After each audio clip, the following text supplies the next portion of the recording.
दोस्तों, मैं पी कुमार आप लोगों के साइंस मस्ती के यूट्यूब चैनल पर आप लोगों का हार्दिक स्वागत है दोस्तों। चलिए दोस्तों, हम आप लोगों के सामने फिर एक बार रूबरू हुआ हूँ और आज कहानी हम लेकर चलेंगे आप लोगों को क्लास 10 का विद्युत धारा, जो फिजिक्स का है, चैप्टर 4 का कहानी है। आप तो उनको मत घबराइएगा कि चैप्टर 1 और 2 3 नहीं हुआ है तो ये चैप्टर आपको समझ में आएगा कि नहीं आएगा। एकदम बारीकी से आपको समझ में आएगा, क्योंकि हम यहाँ जो कहानी स्टार्ट करेंगे कतई जीरो लेवल से कहानी को स्टार्ट करूँगा दोस्तों। तो आइए अब कहानी को थोड़ा सा स्टार्ट कर रहे हैं। आज का जो कहानी रहेगा दोस्तों वो रहेगा आपका इलेक्ट्रिक करंट यानी विद्युत धारा। तो आइए दोस्तों, थोड़ा सा विद्युत धारा को हम लोग कहानी को समझ रहे हैं। देखिए दोस्तों, आपका चैप्टर का नाम है इलेक्ट्रिक करंट, जिसका हिंदी होता है दोस्तों विद्युत धारा। बढ़िया से देखिए, बढ़िया समझिएगा दोस्तों, क्योंकि यहाँ कहानी आप एकदम नहीं पढ़े इसके चैप्टर 1 2 3, आपको एकदम बारीकी से कहानी समझ में आएगा। आइए अब कहानी को थोड़ा सा हम स्टार्ट कर रहे हैं। विद्युत धारा होता है तो क्या होता है, ये विद्युत धारा क्या कहलाता है, इसी के पीछे का कहानी है। आइए हम कहानी को रिप्रेजेंट कर रहे हैं। देखिए दोस्तों, आपसे क्वेश्चन पूछेगा कि विद्युत धारा होता है तो क्या होता है। देखिए पहला ही सेंटेंस आता है आप लोगों का विद्युत धारा। देखिए दोस्तों, इसका परिभाषा कहता है आवेश प्रवाह की दर को हम लोग विद्युत धारा कहते हैं दोस्तों। देखिएगा यहाँ कहानी आया उठकर, आवेश प्रवाह की दर को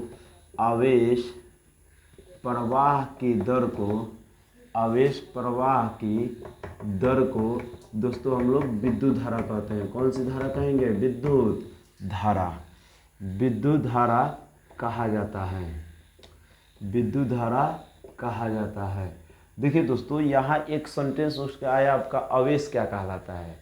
तो आइए थोड़ा सा आवेश का कहानी पहले समझ लेते हैं, तब हम लोग विद्युत धारा पाएंगे कि विद्युत धारा क्या होता है। देखिए दोस्तों, थोड़ा सा आवेश कहानी हम समझा रहा हूँ, बढ़िया से बारीकी से समझिएगा आवेश क्या कहलाता है। देखिए दोस्तों, यहाँ पर आपका आवेश, जिसका इंग्लिश होता है दोस्तों चार्ज, समझिए, जिसको हम लोग क्यू से रिप्रेजेंट करते हैं। आवेश को कौन चीज़ दोस्तों रिप्रेजेंट करते हैं? क्यू से। बार का या छोट का दोनों क्यू आप दे सकते हैं, इसमें कोई प्रॉब्लम नहीं है। तो देखिएगा दोस्तों, आवेश क्या कहलाता है यानी चार्ज क्या कहलाता है। देखिए, आवेश किसी पदार्थ का वह गुण है जो अपने चारों ओर विद्युतीय क्षेत्र तथा चुंबकीय क्षेत्र दोनों उत्पन्न करता है। आवेश किसी पदार्थ का वह गुण है जो अपने चारों ओर विद्युतीय क्षेत्र तथा चुंबकीय क्षेत्र दोनों का करता है दोस्तों, उत्पन्न करता है। अब देखिए कहानी थोड़ा सा समझा रहा हूँ, बढ़िया से कहानी समझिएगा। क्वेश्चन पूछेगा कि आवेश किसे कहते हैं, समझ गए पहले का परिभाषा। दूसरा का परिभाषा होता है कि आवेश इलेक्ट्रॉनों की कमी या अधिकता, किसी पदार्थ में इलेक्ट्रॉनों की कमी या अधिकता आपका आवेश कहलाएगा। इलेक्ट्रॉनों की कमी या अधिकता दोस्तों क्या कहलाता है? आवेश कहलाता है। आप इस तरह से भी बोल सकते हैं। चाहे देखिए दोस्तों, एक कहानी होता है, आवेश को हम लोग लिखते हैं क्यू से रिप्रेजेंट करते हैं, अर्थात देकर समझ लीजिएगा दोस्तों, आवेश को हम लोग क्यू से रिप्रेजेंट करते हैं और क्यू बराबर फार्मूला होता है I इंटू टी। क्या होता है दोस्तों? क्यू बराबर I इंटू टी। तो देखिए, आपसे क्वेश्चन पूछा गया कि आवेश का और कोई परिभाषा हो सकता है, तो यहाँ पर बोल सकते हैं आप लोग विद्युत धारा और समय के गुणनफल को दोस्तों हम लोग क्या कहेंगे? आवेश कहेंगे। तो निश्चित है दोस्तों, आप लोग आवेश का कहानी समझे होंगे। एक बार और आप लोगों को रिपीट कर दे रहा हूँ, समझ लीजिएगा। आवेश किसी पदार्थ का वह गुण है जो अपने चारों ओर विद्युतीय क्षेत्र तथा चुंबकीय क्षेत्र का करता है दोस्तों, उत्पन्न करता है। अब आपसे क्वेश्चन पूछेगा किसी पदार्थ में इलेक्ट्रॉन की कमी या अधिकता भी क्या कहलाता है दोस्तों? आवेश कहलाता है। चाहे आवेश को हम लोग क्यू से रिप्रेजेंट करते हैं, इसका फार्मूला होता है, याद रखिएगा, विद्युत धारा और समय के गुणनफल को हम लोग भी आवेश कहा जाता है यानी चार्ज कहा जाता है। अब आइए थोड़ा सा कहानी को और आगे बढ़ा रहा हूँ दोस्तों। आपसे क्वेश्चन पूछेगा जो आवेश होता है, आवेश का एसआई मात्रक क्या होता है? आवेश का एसआई मात्रक, इसका जब कहानी बहुत दोस्तों सीजीएस मात्रक भी होता है, सब कहानी होता है, यहाँ समझना है बढ़िया से। ईएसयू भी होता है, तो क्लास 12 के लिए भी यही हो जाता है। यहाँ हम आप लोग काम के लिए ही समझेंगे। देखिएगा, आवेश का आवेश हो गया। आप जानते हैं विद्युत धारा का एसआई मात्रक होता है दोस्तों एम्पियर, जिसको हम लोग ए से रिप्रेजेंट करते हैं। और समय का सही मात्रा क्या होता है दोस्तों, सेकेंड। तो याद रखिएगा दोस्तों, एम्पियर इंटू का है दोस्तों, ampere into second, ampere into का है दोस्तों सेकेंड, एम्पियर इंटू सेकेंड ही आपका क्या कहलाता है, कूलम कहलाता है। क्या कहलाता है दोस्तों, कूलम कहलाता है। अतः आवेश को हम लोग सी से रिप्रेजेंट करते हैं, यानी आवेश का सही मात्रा क्या होता है, कूलम को हम लोग सी से रिप्रेजेंट करते हैं, यानी आवेश का सही मात्रा क्या होगा दोस्तों, सी होगा, यानी कूलम होगा। अब देखिए थोड़ा सा कहानी को और आगे बढ़ा रहा हूँ। आप आवेश यहाँ समझ गए होंगे क्या कहलाता है। तो कह रहा है विद्युत धारा आवेश प्रवाह की दर को, आवेश प्रवाह की दर को ही हम लोग क्या कहते हैं दोस्तों, विद्युत धारा कहा जाता है। और याद रखिएगा विद्युत धारा को हम लोग आई से रिप्रेजेंट करते हैं, तथा देखिएगा दोस्तों, तथा इसे आई से सूचित किया जाता है। कौन चीज से सूचित किया जाता है दोस्तों, आई से हम लोग विद्युत धारा को क्या करते हैं, सूचित किया जाता है। अब देखिए दोस्तों कहानी थोड़ा सा और समझिएगा बढ़िया से। मतलब आपका हो गया कि आवेश प्रवाह की दर को ही हम लोग विद्युत धारा कहेंगे और इसे आई से सूचित करते हैं। अर्थार्थ में देख लीजिएगा दोस्तों क्या होता है, अर्थार्थ देखिए विद्युत धारा बराबर हम लिख सकते हैं। अब देखिए कह रहा है आवेश प्रवाह की दर, जहाँ दर लग जाता है दोस्तों बाटा में समय, याद रखिएगा। तो ये आपका बाटा में क्या हो गया है, समय। और देखिए कह रहा है आवेश प्रवाह, तो देखिए ना आवेश बटा समय, आवेश बटा समय का अनुपात को क्या कहा जाता है दोस्तों, विद्युत धारा कहा जाता है। आवेश बटा समय के अनुपात को ही हम लोग क्या कहेंगे, विद्युत धारा कहेंगे। अब देखिए दोस्तों यहाँ विद्युत धारा है, तो मैं बोला हूँ विद्युत धारा को कौन चीज से रिप्रेजेंट कर सकते हैं, आई से। तो आई आवेश का हो गया दोस्तों आपका, आवेश को हम लोग क्यू से रिप्रेजेंट करते हैं, और समय कितना हो गया आपका, टी। तो देखिए ना एक फॉर्मूला हो गया, आई बराबर का होता है दोस्तों क्यू बटा टी, आई बराबर का होता है क्यू बटा टी। अब आपसे क्वेश्चन पूछेगा कि बोलिए विद्युत धारा का ए सही मात्रा का क्या होता है, ए सही यूनिट ऑफ इलेक्ट्रिक फील्ड क्या होता है दोस्तों इंग्लिश में, ए सही यूनिट ऑफ इलेक्ट्रिक फील्ड। तो विद्युत धारा का ए सही मात्रक, विद्युत धारा का ए सही मात्रा। तो देखिएगा समझिएगा दोस्तों विद्युत धारा का ए सही मात्रा क्या होता है। आई का आई हो गया, आप जानते हैं क्यू, क्यू यानी चार्ज है, तो चार्ज का ए सही मात्रा क्या होता है, कूलम होता है। तो हम लोग सी से रिप्रेजेंट करते हैं। समय का सही मात्रा क्या होता है दोस्तों, सेकेंड होता है। तो कूलम प्रति सेकेंड को ही दोस्तों हम लोग 1 एम्पियर कहते हैं। क्या कहते हैं दोस्तों, 1 एम्पियर।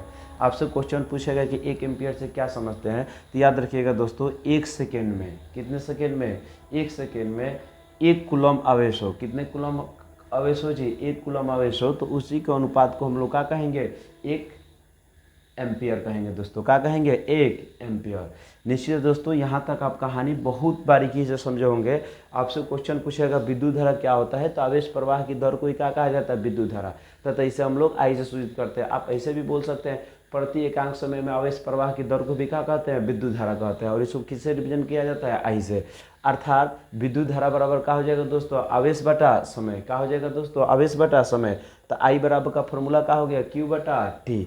अब देखिए क्वेश्चन पूछेगा कि बोलिए विद्युत धारा का ए सही मात्रा क्या होता है दोस्तों। तो याद रखिएगा विद्युत धारा को हम लोग आई से रिप्रेजेंट करते हैं, और ये होता है क्यू का, यानी आवेश के सही मात्रा कूलम हो गया, समय के सही मात्रा क्या हो गया दोस्तों, सेकेंड हो गया। यही क्या कहला जाएगा आपका, 1 एम्पियर।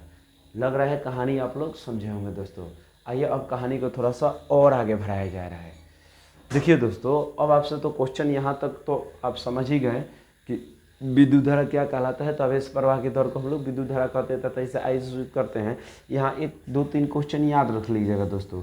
क्वेश्चन पूछेगा कि विद्युत धारा कौन सी राशि होता है, तो याद रखिएगा दोस्तों विद्युत धारा एक अदिश राशि है। कौन सी राशि है दोस्तों, विद्युत धारा एक अदिश राशि है, यानी आपका स्केलर क्वांटिटी है। तो आपसे क्वेश्चन पूछेगा कि बोलिए विद्युत धारा कौन सी राशि होता है, तो क्या बोलेंगे दोस्तों, विद्युत धारा एक आपका अदिश राशि होता है, मतलब एक स्केलर क्वांटिटी होता है। कौन सा क्वांटिटी होगा दोस्तों आपका, एक स्केलर क्वांटिटी।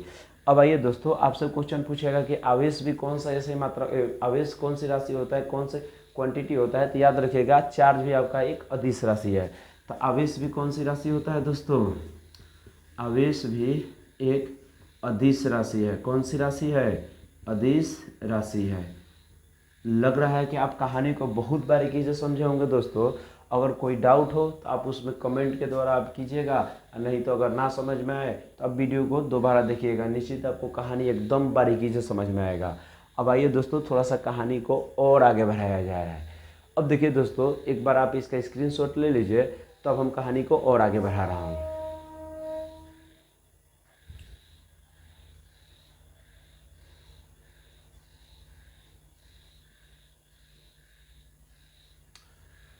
चलिए दोस्तों, स्क्रीनशॉट ले लिए होंगे। अब थोड़ा सा कहानी को और आगे बढ़ाया जा रहा है। ये कहानी मैं मिटा रहा हूँ क्योंकि यहाँ थोड़ा सा कुछ कहानी हमको बताना है। अब आइए,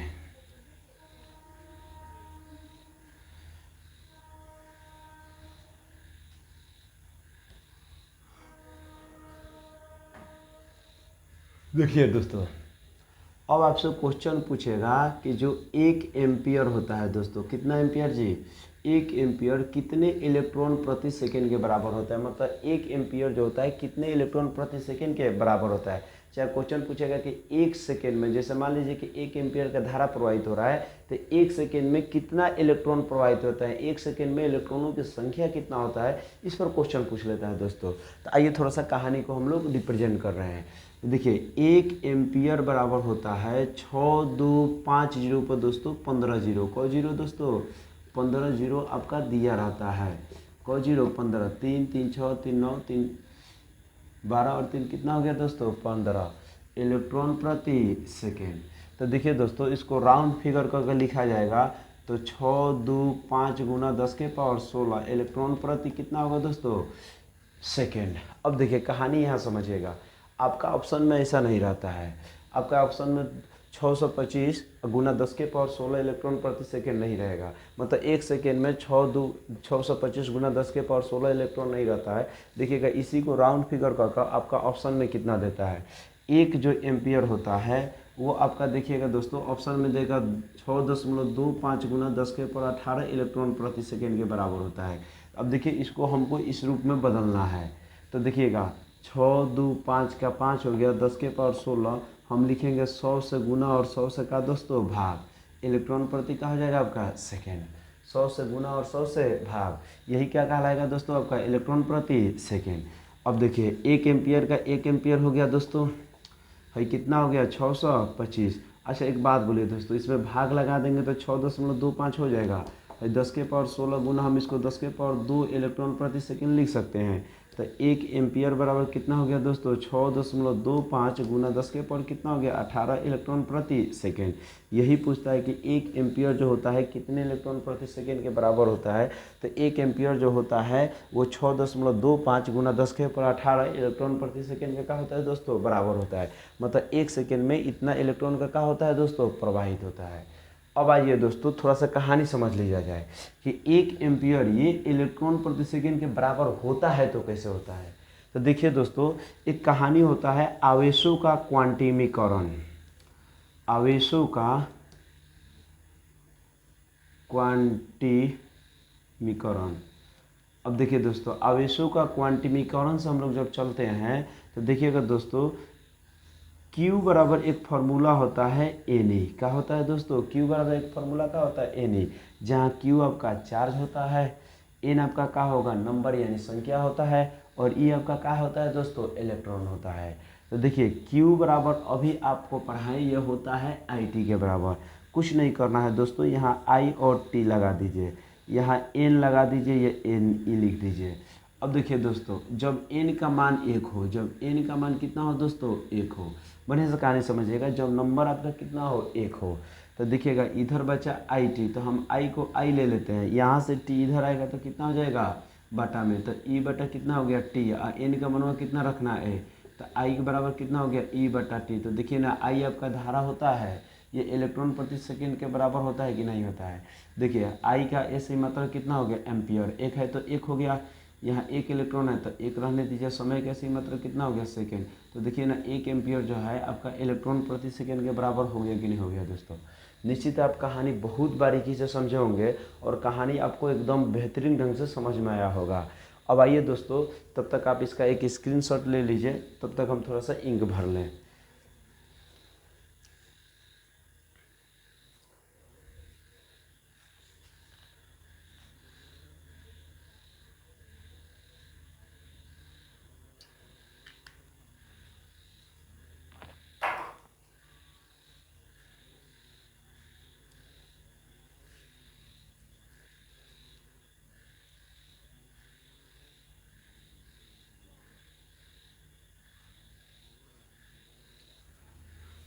चलिए दोस्तों, आप लोग स्क्रीनशॉट ले लिए होंगे।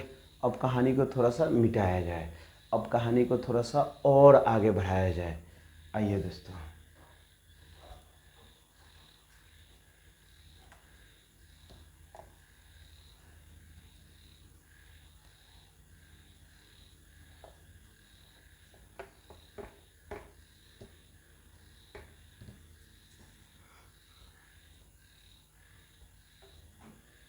देखिए दोस्तों, जैसे मान लीजिए कि आपका एक वायर हो गया। क्या हो गया दोस्तों? वायर यानी तार है। यहाँ पर दो हम वोल्टेज रख दिए, एक 5 वोल्ट रखे दोस्तों, और एक कहानी कितना है 3 वोल्ट का। और इसमें हम इलेक्ट्रॉन प्रवाहित कर रहे हैं। कौन चीज़ प्रवाहित कर रहे हैं दोस्तों? इलेक्ट्रॉन। बढ़िया से कहानी समझिएगा, क्योंकि यहाँ कंसेप्ट है और आपको क्या करना है दोस्तों? समझना है। अब देखिए, जैसे मान लीजिए कि आपसे क्वेश्चन पूछेगा कि वोल्टेज ड्रॉप ज्ञात कीजिए, मतलब पोटेंशियल डिफरेंस या पोटेंशियल ड्रॉप बतलाइए। लिखेंगे पोटेंशियल ड्रॉप। क्या लिखेंगे दोस्तों? Potential drop. मतलब इसमें विभवांतर में क्या बताना है? अंतर। तो आप दोस्तों जानते हैं, जैसे मान लीजिए दोस्तों कि हम यहाँ से, जैसे मान लीजिए कि हम पढ़ा रहे हैं यहाँ पर। अब जैसे मान लीजिए कि हमको जाना है कहाँ? इंस्टीट्यूट कोई जाना है, जैसे मान लीजिए कोचिंग जाना है, तो हम यहाँ से 8 बजे निकले, कोचिंग पर कितना पहुँच गए? 8:30 में। तो हम 8:30 में से 8 घटाएंगे तब तो हमको लगा समय निकल में आएगा, यानी 30 मिनट में पहुँचे हुए हैं। तो वही कहानी होता है, मतलब हम बेसी में से किसको घटाते हैं? कम को। तो देखिएगा, पोटेंशियल डिफरेंस निकालेंगे तो 5 वोल्ट में से जब 3 वोल्ट घटाया जाएगा तो 2 वोल्ट आएगा आपका। अभी भी रिजल्ट कितना आया? 2 वोल्ट। तो इलेक्ट्रॉन अभी भी निम्न विभव से उच्च विभव की ओर आ रहा है कि नहीं आ रहा है? 2 वोल्ट। तो आपसे क्वेश्चन पूछेगा कि बोलिए इलेक्ट्रॉन का प्रवाह उच्च विभव से निम्न विभव की ओर होता है कि निम्न विभव से उच्च विभव की ओर होता है? तो देखिए, 5 में से 3 गया तो यानी 2 वोल्ट जो है, मतलब देखिएगा 2 वोल्ट भी अभी इधर ही प्रवाहित हो रहा है दोस्तों। कहाँ हो रहा है? इधर ही हो रहा है। तो जब ऐसा कन्वेंशन था, जब धारा का खोज नहीं हुआ था, तो वहाँ पर वैज्ञानिकों ने इलेक्ट्रॉन का कंसेप्ट बढ़िया बतलाया था। लेकिन जैसे ही धारा का खोज हो गया तो इलेक्ट्रॉन धारा का क्या होता है दोस्तों? विपरीत होता है। तो आप देखिएगा, क्वेश्चन पूछेगा कि इलेक्ट्रॉन का प्रभाव उच्च से निम्न होता है कि निम्न से उच्च होता है? तो याद रखिएगा दोस्तों, आपसे क्वेश्चन पूछेगा जो इलेक्ट्रॉन का प्रवाह होता है। किसका दोस्तों? इलेक्ट्रॉन का प्रवाह। तो देखिएगा दोस्तों, इलेक्ट्रॉन का प्रवाह मतलब इलेक्ट्रॉन अगेंस्ट कह दीजिए चाहे गोज कह दीजिए।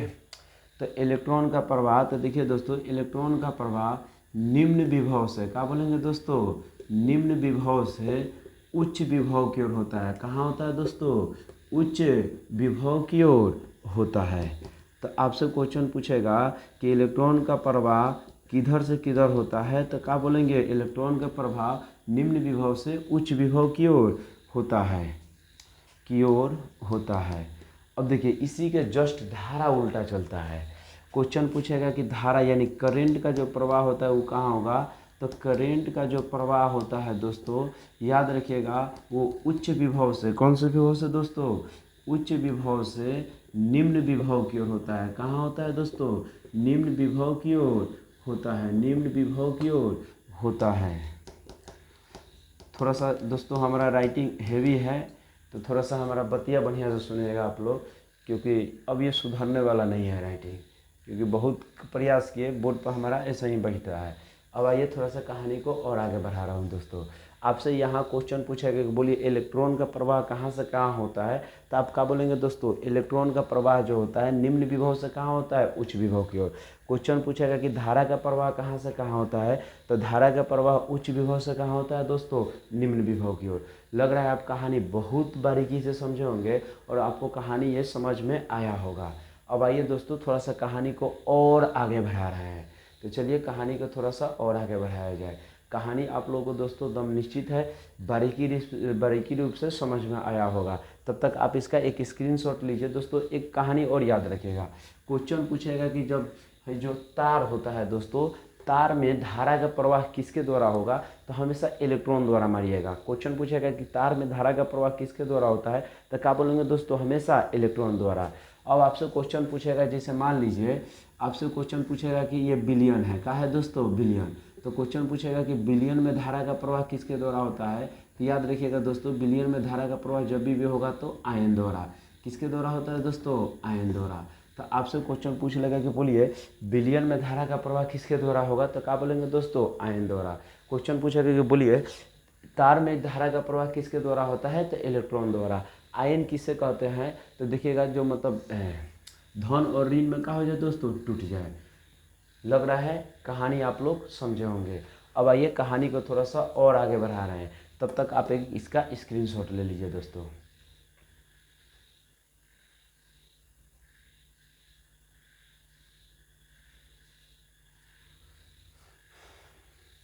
चलिए दोस्तों, अब कहानी को थोड़ा सा और आगे बढ़ा रहे हैं, क्योंकि आप इसका स्क्रीनशॉट ले चुके होंगे। अब आ जाइए, एकदम बारीकी से समझना है, कोई हड़बड़ी नहीं है दोस्तों। और हम लोग धीरे धीरे देखेंगे तो काफ़ी आगे निकल जाएंगे, क्योंकि कंसेप्ट सबसे मायने रख रहा है। याद रखिएगा दोस्तों, अगर कंसेप्ट रहेगा, आपका क्वेश्चन कितनों भी घुमाएगा, आप उसको क्या कर सकते हैं? आसानी से काबू पा सकते हैं। इसीलिए आप कंसेप्ट के पीछे भागना है, आपको रटने और इस सब के पीछे नहीं जाना है। ठीक है, कोई विषय ऐसा होता है जहाँ जिसे ना समझ में वहाँ रट लिया जाता है, लेकिन कंसेप्ट को फॉलो कीजिए। कंसेप्ट आपको बहुत बेहतरीन ढंग से आगे बढ़ाएगा। अब देखिए दोस्तों, यहाँ तक आप कहानी निश्चित है, विद्युत धारा क्या होता है क्या नहीं होता है, वो कहानी को आप लोग समझे होंगे। अब आइए थोड़ा सा दोस्तों हम विद्युत विभव यानी इलेक्ट्रिक पोटेंशियल का कहानी बता दूँ, क्या होता है क्या नहीं होता है। तो देखिए दोस्तों, विद्युत विभव क्या होता है दोस्तों? विद्युत विभव, इलेक्ट्रिक पोटेंशियल। तो देखिएगा विद्युत विभव क्या कहलाता है, बढ़िया सा कहानी समझिएगा दोस्तों। आइए कहानी को थोड़ा सा बढ़ाया जाए। जैसे मान लीजिए हम एक विद्युतीय क्षेत्र ले लिए, ओ बिंदु हुआ, यहाँ पर प्लस क्यू चार्ज है, ये हमारा ए बिंदु है। तो ओ से लेकर ए तक आपका एक विद्युतीय क्षेत्र है। कौन सा क्षेत्र है दोस्तों? विद्युतीय क्षेत्र। और इधर हम अनंत माने हैं, अनंत पर एगो हम प्लस क्यू चार्ज ले लिए हैं दोस्तों। कौन सा चार्ज ले लिए हैं? Q charge. तो देखिएगा विद्युत विभव क्या कहलाता है, तो समझिए दोस्तों, एकांक धनावेश को, कौन सा धनावेश को दोस्तों? एकांक धनावेश को अनंत से, कहाँ से दोस्तों? अनंत मतलब इन्फिनिटी, अनंत से विद्युतीय क्षेत्र के किसी भी बिंदु पर, फिर से समझिएगा दोस्तों, एकांक धनावेश को, कौन से धनावेश को दोस्तों? एकांक धनावेश को अनंत से विद्युतीय क्षेत्र के किसी भी बिंदु पर लाने में किया गया कार्य क्या कहलाता है? विद्युत विभव। क्या कहलाएगा दोस्तों? विद्युत विभव। एकांक धनावेश को अनंत से हई ओ से लेकर ए तक, इसके बीच में कहीं ला दीजिए, वही लाने में किया गया कार्य क्या कहलाता है? विद्युत विभव। आइए दोस्तों कहानी को थोड़ा सा और आगे बढ़ा रहे हैं। तो आप जान रहे हैं कि एकांक धनावेश को यहाँ लाया जा रहा है, विद्युत विभव को हम लोग कौन चीज़ से रिप्रेजेंट करते हैं दोस्तों? भी से। तो हम लिखेंगे विद्युत विभव। तो देखिए एकांक धनावेश, एकांक का मतलब बटा हो गया, धनावेश का मतलब आवेश हो गया। चाहे आप ऐसे भी बोल सकते हैं, प्रति एकांक धनावेश को अनंत से विद्युतीय क्षेत्र के किसी भी बिंदु पर लाने में किया गया कार्य क्या कहलाता है? विद्युत विभव। अच्छा बोले यहाँ से यहाँ तक ला रहे हैं, तब कार्य नहीं कर रहे हैं दोस्तों। तो देखिए ना, विद्युत विभव बराबर कार्य का हो गया सूत्र, कार्य बटा आवेश। तो आपसे क्वेश्चन पूछेगा कार्य बटा आवेश के अनुपात को क्या कहा जाता है? तो विद्युत विभव कहा जाता है।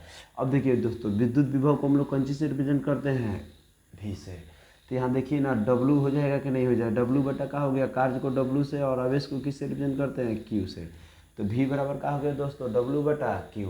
तो एक हमारा फार्मूला बन गया, भी बराबर का हो गया दोस्तों? डब्लू बटा क्यू। लग रहा है आप कहानी दोस्तों समझे होंगे। आइए अब कहानी को थोड़ा सा और आगे बढ़ाया जाए।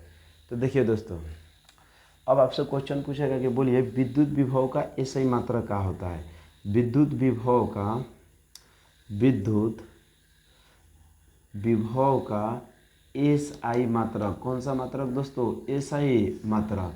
तो देखिएगा भी का भी लिखना है। आप जानते हैं कि कार्य डब्लू का एसआई मात्रक क्या होता है? कार्य का तो क्या होता है दोस्तों? Joule, JULE।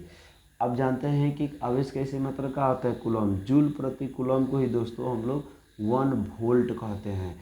याद रखिएगा दोस्तों, एक इटली के वैज्ञानिक थे अलेसांद्रे वोल्टा। क्या नाम था दोस्तों उनका? अलेसांद्रे वोल्टा। इटली के एक वैज्ञानिक थे अलेसांद्रे वोल्टा। उन्हीं के नाम पर विद्युत विभव का एसआई मात्रक क्या रख दिया गया दोस्तों? वोल्ट रख दिया गया। लग रहा है कहानी आप लोग समझे होंगे। और वोल्ट को हम लोग भी से रिप्रेजेंट करते हैं। किससे रिप्रेजेंट करते हैं दोस्तों? भी से। तो आपसे क्वेश्चन पूछेगा कि बोलिए विद्युत विभव की सही मात्रा क्या होता है? तो जूल प्रति कूलम। जूल प्रति कूलम किसके बराबर होता है? तो वो 1 वोल्ट के बराबर होता है। यदि 1 कूलम आवेश में, कितने कूलम आवेश में जी? 1 जूल कार्य कर लिया जाए तो उसी का अनुपात को क्या कहा जाता है? 1 वोल्ट कहा जाता है। तो लग रहा है कहानी आप समझे होंगे। वोल्ट को कौन चीज़ से रिप्रेजेंट किया जाता है? भी से। तो आपसे क्वेश्चन पूछेगा कि विद्युत विभव कौन सी राशि होता है? तो याद रखिएगा दोस्तों, विद्युत विभव भी एक अदिश राशि है। कौन सी राशि है? विद्युत विभव भी एक कौन सी राशि होता है दोस्तों? अदिश राशि है। विद्युत विभव भी एक अदिश राशि है। लग रहा है कहानी अब आप लोग समझ गए होंगे। आइए दोस्तों, कहानी को थोड़ा सा और आगे बढ़ाया जा रहा है। तो आइए कहानी बढ़ा रहा हूँ। तो विद्युत विभव एक कौन सी राशि होता है जी? अदिश राशि है। कौन सी राशि है? अदिश राशि। तो आपसे क्वेश्चन पूछेगा कि बोलिए विद्युत विभव कौन सी राशि होता है? तो क्या बोलेंगे दोस्तों? अदिश राशि होता है। अब आइए थोड़ा सा बारीकी रूप से और कहानी को आगे बढ़ाया जा रहा है। तो देखिए दोस्तों, अब भी बराबर पा का पर है W/Q। तो कभी कभी आपसे क्वेश्चन पूछेगा कार्य बराबर क्या होता है? तो V इंटू का होता है Q भी हो जाता है। आप जानते हैं कार्य, ऊर्जा और ऊष्मा तीनों के सही मात्रा क्या होता है? जूल होता है। तो देखिए, जितना आपका कार्य हो रहा है उसको हम लोग ऊष्मा भी बोल सकते हैं। तो इसको हम U भी लिख सकते हैं। मतलब W जो होगा वो U के बराबर भी हो सकता है। मतलब जो कार्य होता है वो दोस्तों किसके बराबर होता है? U के भी बराबर होता है। तो U इसको लिख सकते हैं और V इंटू का हो जाएगा Q। तो यह भी एक आपका फॉर्मूला हो सकता है दोस्तों। और ये तो हल ही है। लग रहा है आप विद्युत विभव बहुत बारीकी से समझे होंगे और कहानी आपको निश्चित है बहुत बेहतरीन ढंग से समझ में आया होगा। तब तक दोस्तों आप इसका एक स्क्रीनशॉट ले लीजिए। अगर मान लीजिए आपको कहानी नहीं बुझा रहा है तो याद रखिएगा दोस्तों, आप इसको क्या करेंगे? पुनः वीडियो को देखेंगे तो आपको निश्चित है कहानी एकदम बेहतरीन ढंग से समझ में आ गया होगा। तब तक आप इसका एक स्क्रीनशॉट लीजिए। तब हम कहानी को और आगे बढ़ा रहे हैं।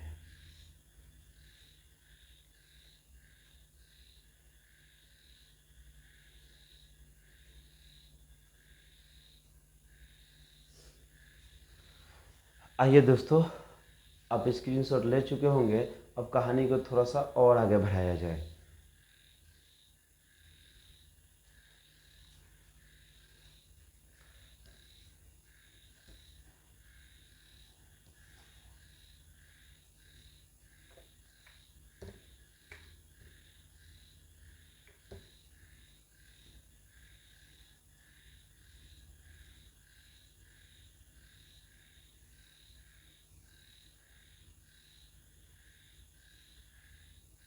आइए दोस्तों, एक कहानी और यहीं से उठ कर आता है। ये विभवांतर क्या कहलाता है दोस्तों? यानी पोटेंशियल जो होता है, यानी विभवांतर हम लोग किसे कहेंगे? क्या कहेंगे दोस्तों? विभवांतर। आइए थोड़ा सा इस कहानी को समझ लिया जाए, विभवांतर क्या कहलाता है। देखिए दोस्तों, कहानी तो वही रहेगा आपका। एक हम क्या कर लेते हैं दोस्तों, ओ बिंदु है प्लस क्यू चार्ज है। यहाँ ए बिंदु था, अब कि हम एक बिंदु बी मान ले रहे हैं और इधर आपका इन्फिनिटी था। देखिए इसमें इन्फिनिटी पर कहानी नहीं होता है। अब क्या कर रहे थे विद्युत विभव में कि अनंत एकांक धनावेश को अनंत से ला रहे थे। विद्युतीय क्षेत्र किसी भी बिंदु पर ला दीजिए, उनको बीच किसी भी बिंदु में लाने में किया गया कार्य क्या कहलाता है? विद्युत विभव कहलाता है। लेकिन इसमें जो कहानी चलेगा ना दोस्तों, ये कहानी है जैसे मान लीजिए कि हम इसमें क्या करते हैं, विद्युतीय क्षेत्र में ही ए बिंदु से, मतलब यानी ए बिंदु पर जो विभव होता है ए बिंदु से दूसरे बिंदु तक, ए बिंदु से मतलब बी बिंदु तक लाने में किया गया कार्य क्या कहलाता है? आपका विभवांतर कहलाएगा। जैसे मान लीजिए कि आप यहाँ पर ए बिंदु पर आवेश है तो ए से कहाँ लाना है जी? बी बिंदु पर। इनके बीच लाने में किया गया कार्य क्या कहलाता है? विभवांतर। चाहे दो विभवों के बीच के अंतर को क्या कह देंगे दोस्तों? विभवांतर कह देंगे। दो विभवों के बीच के अंतर को क्या कह देंगे दोस्तों? विभवांतर कह देंगे। तो जैसे लेट डेट मान लेना है, माना कि बिंदु ए पर विभव हमारा वी ए है, बिंदु बी पर विभव का है जी? वी बी है। तो एक बात बोलिएगा, हम मान लिए कि बिंदु ए पर विभव कितना है? वी ए, और बिंदु बी पर विभव कितना है? V B. और देखिएगा दोस्तों, बिंदु ए पर हमारा कार्य कितना हो गया? W A. बिंदु बी पर कार्य कितना हो गया? W B. लग रहा है कहानी आप समझे होंगे। तो देखिएगा यहाँ से कहाँ आना है जी?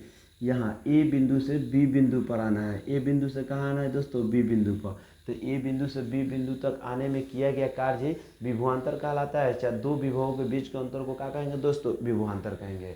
अब आज ये थोड़ा सा कहानी को और आगे बढ़ा रहा हूँ। तो देखिएगा दोस्तों, हम लोग लिख सकते हैं विभवांतर मतलब दो विभवों के बीच के अंतर को। तो देखिए ना, आप उधर से आवेश को लाएंगे तो ये आपका पहला बिंदु हो जाएगा, दूसरा का बिंदु भी, मतलब है ज़्यादा, ये क्या हुआ कम। तो हम दो विभवों के बीच के अंतर में से बेसिया का में से कम को क्या कर देंगे, घटा देंगे। तो वी बी माइनस कितना हो गया दोस्तों, वी ए। अब देखिए ना, यहाँ से यहाँ तक ला रहे हैं तो ए से क्या हो रहा है, बी, तो मतलब डब्ल्यू ए बी, यानी आपका कार्य हो रहा है, किसको लाया जा रहा है, क्यू आवेश को। तो देखिए ना, एक फार्मूला नहीं बना दिया दोस्तों, दो विभवों के बीच के अंतर को ही हम क्या कहते हैं, विभवांतर कहते हैं। क्या कहते हैं दोस्तों, विभवांतर। अब देखिए दोस्तों, कहानी थोड़ा सा और आगे बढ़ा रहा हूँ। यदि ए बिंदु, कौन सा बिंदु जी दोस्तों, ए बिंदु अनंत पर हो, कहाँ पर हो जी, अनंत पर हो, अनंत पर हो, तो वी ए बराबर, यानी वहाँ विभव कितना हो जाएगा, जीरो। जब ए बिंदु आपका अनंत पर हो तो वी ए बराबर कितना हो जाएगा दोस्तों, जीरो, यानी शून्य। तो वी बी का वी बी हो गया, वी ए का मनवा कितना हो गया, जीरो, और यह तो ए मान लीजिए, तो वी बी बटा क्या हो गया, क्यू। तो वी बी बराबर कितना हो गया, डब्लू बी बटा का हो गया जी की। फिर बी आया है तो आप समझ लीजिएगा कि बी से कोई बात नहीं है, ये आपका पॉइंट है। तो आप समझ गए होंगे, यदि ए बिंदु अनंत पर हो तो वी होगा, मतलब ए बिंदु पर का जो विभव होता है वो शून्य हो जाता है। तो यहाँ शून्य रखेंगे तो वी बी बराबर कितना हो गया, डब्लू बटा क्यू। मतलब देखिए ना, ये विभव और विभवांतर दोनों सूत्र फार्मूला में सेम है कि नहीं है। तो आपसे क्वेश्चन पूछेगा कि बोलिए विभवांतर का ए सही मात्रा क्या होता है।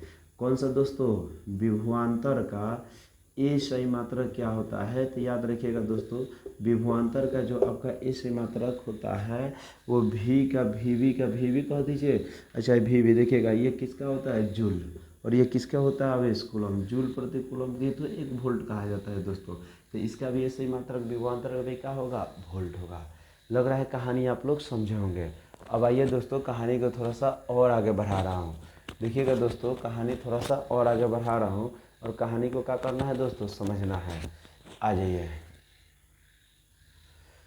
अब तब तक इसका आप एक स्क्रीनशॉट ले लीजिए, और याद रखिएगा दोस्तों, विभवांतर भी आपका एक अदिश राशि है।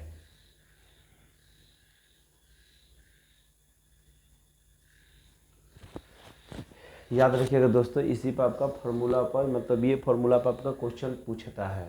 तो याद रखिएगा, इस फार्मूला कैसे हम ड्रॉ किए, कैसे आपका फार्मूला निकला, बहुत बारीकियों से इसमें हम क्या किए हैं दोस्तों, समझाए हुए हैं। अब आइए दोस्तों, कहानी को थोड़ा सा और आगे बढ़ा रहा हूँ।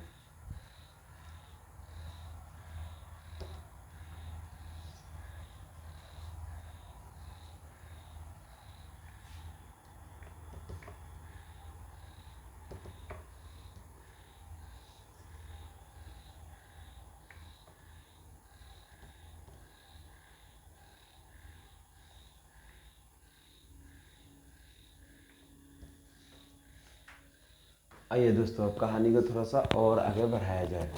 अब देखिए दोस्तों, अब विभवांतर समझ लिए, विद्युत विभव समझ लिए। अब कहानी में आ जाता है आप लोगों का ओम का नियम। किसका नियम दोस्तों, ओम का नियम। तो अब थोड़ा सा ओम के नियम से खेल लिया जाए, ये ओम का नियम क्या कहलाता है।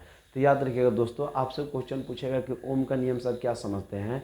तो याद रखिएगा दोस्तों, 1826 ईस्वी में, कितने ईस्वी का कहानी है दोस्तों, 1826 ईस्वी का कहानी है। मतलब आपसे क्वेश्चन पूछेगा कि ओम का नियम कब दिया गया था, 1826 ईस्वी में। एक जर्मन वैज्ञानिक थे, जॉर्ज साइमन ओम। का नाम था दोस्तों, जॉर्ज साइमन ओम। इसका नाम था जॉर्ज साइमन ओम, जर्मन वैज्ञानिक थे।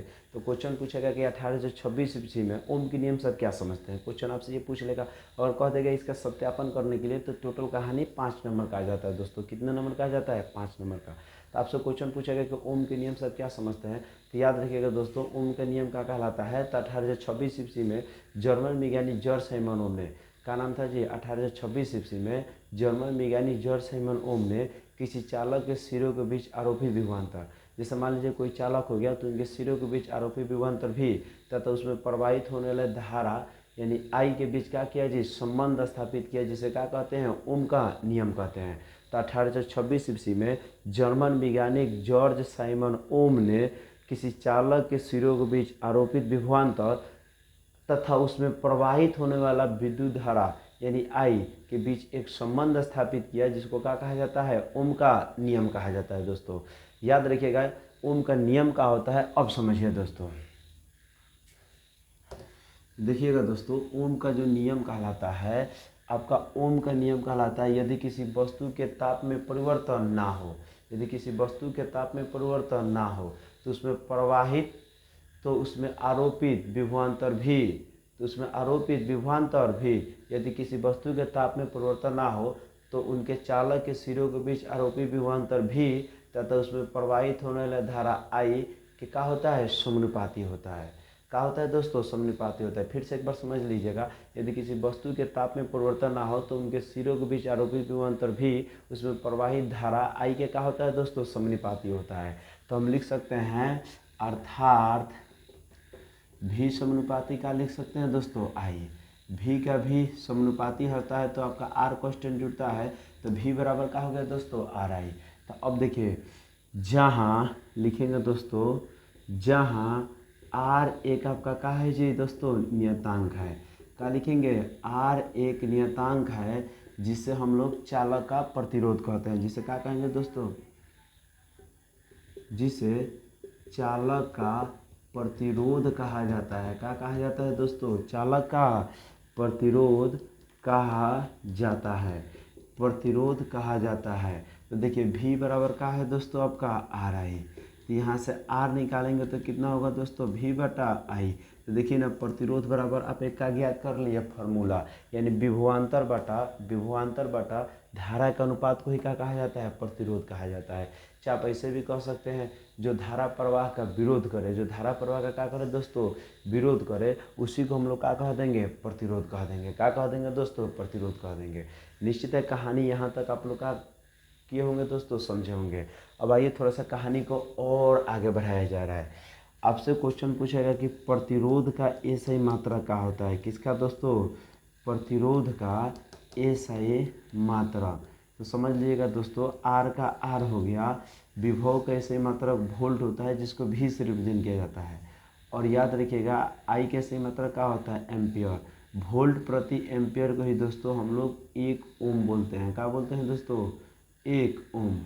इसी को लिखा जाता ओम, एक ओम। तो आपसे क्वेश्चन पूछेगा कि एक ओम से आप क्या समझते हैं, तो याद रखिएगा, यदि एक एम्पियर की धारा, यदि एक एम्पियर की धारा प्रवाहित किया जाए तो उसमें एक वोल्ट का हो दोस्तों विभवांतर उत्पन्न हो, तो उसी के अनुपात को क्या कहा जाता है, एक ओम कहा जाता है। लग रहा है दोस्तों आप लोग क्वेश्चन यहाँ कहाँ किए होंगे, समझे होंगे। याद रखिएगा दोस्तों, प्रतिरोध को प्रतिघात भी बोला जाता है। क्या बोला जाता है दोस्तों, प्रतिघात। तो इस कहानी को आप लोग निश्चित है कहाँ होंगे, समझे होंगे। अब आइए थोड़ा सा कहानी हम लोग क्या करते हैं, आगे बढ़ाते हैं। अब देखिए, आपसे क्वेश्चन पूछेगा कि प्रतिरोध कैसे मात्रा कितना हो गया दोस्तों, ओम। आपसे क्वेश्चन पूछेगा कि प्रतिरोध कौन सी राशि होता है, तो याद रखिएगा दोस्तों, प्रतिरोध भी एक अदिश राशि है। कौन सी राशि है दोस्तों, अदिश राशि है। तो लग रहा है कहानी आप लोग समझ गए होंगे। आपसे क्वेश्चन पूछेगा कि प्रतिरोध कौन सी राशि होता है, तो क्या बोलेंगे दोस्तों, प्रतिरोध एक अदिश राशि है। अब आइए दोस्तों थोड़ा सा कहानी को और आगे बढ़ाया जाए। निश्चित आप लोगों को कहानी क्या हुआ होगा दोस्तों, समझ में आया होगा। तो आप इसका एक स्क्रीनशॉट लीजिए, कहानी हम थोड़ा सा और आगे बढ़ा रहा हूँ।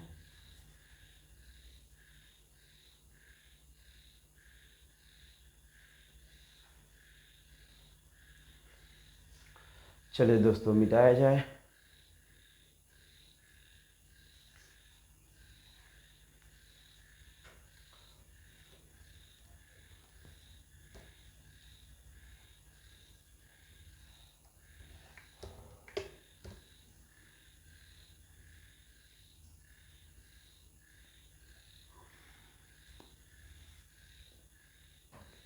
देखिएगा दोस्तों, कहानी थोड़ा सा समझिएगा अब आगे। तो देखिए दोस्तों, कहानी का है, कहानी ये है। अब आपसे क्वेश्चन पूछेगा, प्रतिरोध की इंग्लिश में दोस्तों रेजिस्टेंस कहा जाता है। क्या कहा जाता है दोस्तों, रेजिस्टेंस। अब नेक्स्ट कहानी होता है प्रतिरोधकता, जिसको रेजिस्टिविटी कहा जाता है। क्या कहा जाता है दोस्तों, रेजिस्टिविटी यानी प्रतिरोधकता। क्या कहा जाता है इसको इंग्लिश में, प्रतिरोधकता। तो समझिएगा दोस्तों, प्रतिरोधकता आपका क्या कहलाता है। तो देखिए, प्रतिरोधकता कहलाता है, देखिएगा, कहता है यदि किसी चालक का प्रतिरोध, क्या लिखता है दोस्तों, किसी चालक का प्रतिरोध उसके लंबाई के समानुपाती किसी चालक का प्रतिरोध लंबाई के समानुपाती तथा उनके अनुप्रस्थ काट के क्षेत्रफल का क्या होता है, व्युत्क्रमानुपाती होता है। जैसे मान लीजिए ना कि कोनो ही तार हो गया दोस्तों, क्या हो गया दोस्तों आपका तार, इसका जो लंबाई होता है आर एल, वो आर मतलब देखिएगा कहता है इसका परिभाषा कि किसी चालक का प्रतिरोध लंबाई के समानुपाती, तो आर समानुपाती कितना हो गया एल, तथा जो इसका एरिया होता है दोस्तों क्या होता है एरिया, यानी तथा उसके अनुप्रस्थ काट का क्षेत्रफल यानी ए, अनुप्रस्थ काट का क्षेत्रफल क्या हो गया ए के व्युत्क्रम के यानी व्युत्क्रमानुपाती होता है। क्या होता है दोस्तों, व्युत्क्रमानुपाती होता है, उसके व्युत्क्रम का क्या होता है, समानुपाती होता है। तो आज ये कहानी को थोड़ा सा समझ रहे हैं। किसी चालक का प्रतिरोध तार के लंबाई के समानुपाती तथा अनुप्रस्थ काट के क्षेत्रफल का क्या होता है, व्युत्क्रमानुपाती होता है, तथा अनुप्रस्थ काट के क्षेत्रफल का क्या होता है, व्युत्क्रमानुपाती होता है। तो देखिए आर समानुपाती क्या हो जाएगा दोस्तों एल, इसको समीकरण कितना मान लिया जाए एक, तथा उसके क्षेत्रफल का क्या होता है, व्युत्क्रमानुपाती होता है। तो आर समानुपाती 1/a, इसको कितना मान लिया जाए, समीकरण 2। अब देखिए दोस्तों यहाँ लिखेंगे समीकरण 1 तथा समीकरण 2 से, क्या लिखेंगे दोस्तों, समीकरण 1 तथा समीकरण 2 से। तो देखिए दोस्तों समीकरण 1 का है आर समानुपाती एल, दूसरा का समीकरण का है आर समानुपाती 1/a। तो देखिए लिखेंगे समीकरण 1 तथा समीकरण 2 से, मतलब तुलना करने पर चाहे मिलाने पर। तो देख लो दोस्तों फिजिक्स और केमिस्ट्री में क्या होता है, जब भी दो पद सेम होता है तो एक उतर जाता है, यानी आर आर का हो गया आर, समानुपाती समानुपाती क्या होता है समानुपाती, या जब भी अलग हो तो क्या होता है गुणनफल में, यानी ए बटा कितना हो जाएगा ए। अब देखिए दोस्तों इसी को आर समानुपाती हम कितना लिख सकते हैं, एल बटा ए। यहाँ आर का आर जब समानुपाती होता है तो एक रो क्वेश्चन जुड़ता है, कौन सी क्वेश्चन जुड़ता है दोस्तों, रो, आर एच ओ पढ़ा जाता है, इंटू इसी को क्या कहा जाता है, एल इंटू ए। तो आर बराबर हमारा क्या हो गया, रो इंटू एल बटा ए, जहाँ समझिएगा दोस्तों, जहाँ रो एक नियतांक है, क्या बोलेंगे दोस्तों, रो एक नियतांक है जिसे चालक का प्रतिरोधकता कहा जाता है। क्या कहा जाता है दोस्तों, चालक का प्रतिरोधकता कहा जाता है। क्या कहा जाता है, चालक का प्रतिरोधकता कहा जाता है। तो आपसे क्वेश्चन पूछेगा कि बोलिए रो क्या होता है, तो रो इसी को आर एच ओ पढ़ा जाता है हिंदी में रो। तो याद रखिएगा दोस्तों क्वेश्चन पूछेगा कि रो क्या होता है, तो रो को ये एक नियतांक होता है जिसको हम लोग चालक का क्या कहते हैं, प्रतिरोधकता कहा जाता है। अब देखिए दोस्तों आर बराबर आप प्रूव किए, क्या किए, रो इंटू एल बटा ए। तो देखिए हम सूत्र लिख देते हैं, आर बराबर रो इंटू कितना हो गया, एल बटा ए। क्वेश्चन पूछेगा कि प्रतिरोधकता बराबर का फॉर्मूला होता है, तो ये तीसरा तीसरी मल्टीप्लाई होगा तो आर ए, ये गुना में इधर आएगा तो भाग में, तो रो बराबर कितना हो गया जी, आर ए बटा एल। देखिएगा ये समझ लीजिएगा, इधर ये गुना हुआ इसके साथ ये गुना में है तो कहाँ जाएगा, भाग में, तो आर ए बटा कितना हो गया एल। आपसे क्वेश्चन पूछेगा कि प्रतिरोधकता किसे कहा जाता है, रेजिस्टिविटी किसे कहते हैं, तो देखिए दोस्तों प्रति एकांक लंबाई में, क्या बोलेंगे, प्रति एकांक लंबाई में चालक के प्रतिरोध आर तथा उसके अनुप्रस्थ काट के क्षेत्रफल ए के गुणनफल को ही क्या कहा जाता है, प्रतिरोधकता कहा जाता है। प्रति एकांक लंबाई में चालक के प्रतिरोध आर तथा उसके अनुप्रस्थ काट के क्षेत्रफल ए के गुणनफल को ही हम लोग क्या कहेंगे दोस्तों, प्रतिरोधकता कहा जाता है। अब आइए दोस्तों कहानी को थोड़ा सा और आगे बढ़ाया जाए। आपसे क्वेश्चन पूछेगा कि बोलिए दोस्तों प्रतिरोधकता को याद रखिएगा विशिष्ट चालकता भी बोला जाता है दोस्तों, क्या कहते हैं इसको, विशिष्ट चालकता। तो याद रखिएगा प्रतिरोधकता का ही दूसरा का नाम होता है विशिष्ट चालकता भी। अब देखिए क्वेश्चन पूछेगा कि प्रतिरोधकता का ए सही मात्रा क्या होता है, तो देख लीजिएगा दोस्तों प्रतिरोधकता का ए सही मात्रा क्या लिखेंगे दोस्तों, प्रतिरोधकता का ए सही मात्रक। तो देखिए दोस्तों प्रतिरोधकता का जब हम ए सही मात्रक ज्ञात करेंगे तो रो का रो हो गया। अब देखिए ये आपका प्रतिरोध है, प्रतिरोध के सही मात्रक का होता है ओम। अब देखिए एरिया के सही मात्रक का होता है मीटर स्क्वायर, और लंबाई के सही मात्रक का होता है मीटर। देखिएगा दोस्तों यहाँ हम हल्दीबाजी में मीटर से काट देते हैं, एक्चुअली ऐसा नहीं करना चाहिए, आंसर आ जाएगा लेकिन ये कोई नियम नहीं होता है। आप ए बटा एम यानी पावर जब बटा में हो और सेम हो तो पावर भले जब आपका बेस बटा में हो और सेम हो तो पावर घटा दीजिए।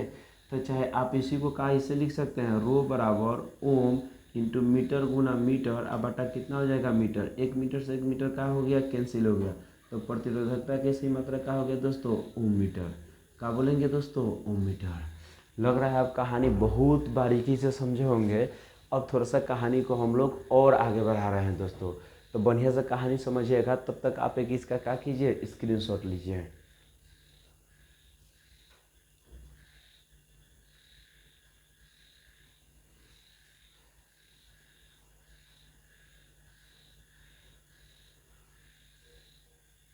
आइए दोस्तों अब थोड़ा सा कहानी और आगे बढ़ा रहा हूँ।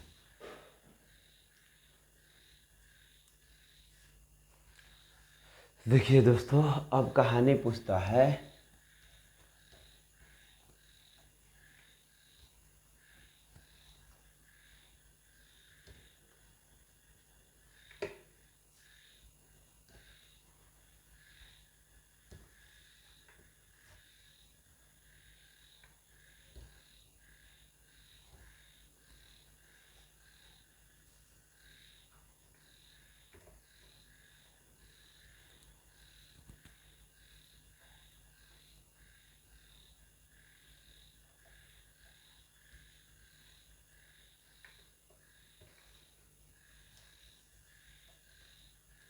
आइए दोस्तों अब कहानी थोड़ा सा और आगे बढ़ाया जाए।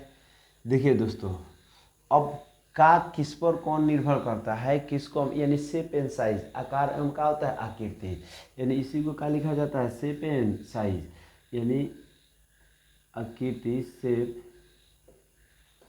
शेप एंड का होता है दोस्तों साइज, आकृति और का है जी आकार, आकृति और का है दोस्तों आकार, मतलब कौन किस पर डिपेंड करता है अब उसी का कहानी चलेगा। देखिए आप पढ़े हैं दोस्तों आर समानुपाती का होता है एन, मतलब देखिए आप जितना तार की लंबाई बढ़ाएंगे दोस्तों याद रखिएगा, अगर एल का मान 3 गुना कर रहे हैं तो प्रतिरोध भी आपका 3 गुना बढ़ेगा, अगर एल का मान 4 गुना कर रहे हैं तो प्रतिरोध भी आपका क्या होगा 4 गुना बढ़ेगा, मतलब अगर एल का मान आधा कर रहे हैं तो प्रतिरोध भी आपका दोस्तों कितना होगा आधा। तो आप कह सकते हैं पहले का बात जो चालक का प्रतिरोध होता है वो लंबाई पर भी डिपेंड करता है, किस पर डिपेंड करता है दोस्तों आपका लंबाई पर भी डिपेंड करता है।